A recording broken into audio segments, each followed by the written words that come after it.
everyone, Pastor Stephanie here with an update on our latest mitigation steps regarding COVID here at Grace.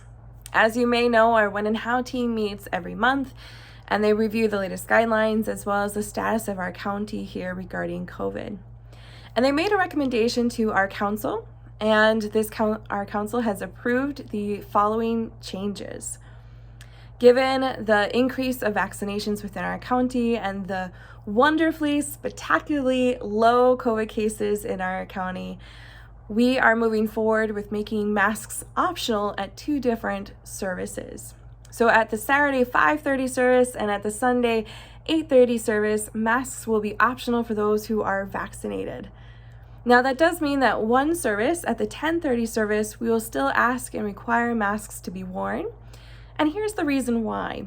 It's a little bit easier to socially distance at that service, and we know that we have those within our community who don't have the option of wearing a mask and would feel safest if they could attend a service with mask wearing. We have those who can't be vaccinated yet, like those who are kids, and we want to be sure to provide them a place to worship. That is, after all, our goal is to praise God, and we want to provide them a safe place to worship in our community. Now, we may review this after a few weeks and decide whether it's still needed or if it's not, but for now, we will have one service, the 10:30 service, where masks are still required. But at the 5:30 service on Saturday and the 8:30 service on Sunday, masks will be optional for those who are vaccinated.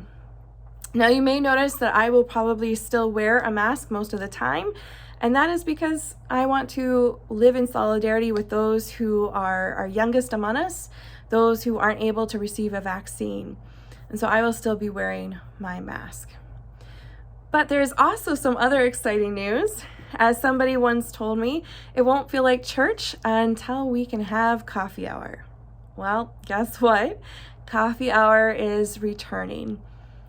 We will begin to have coffee hour and luncheons and the blood drive and selling of coffee and all those wonderful activities.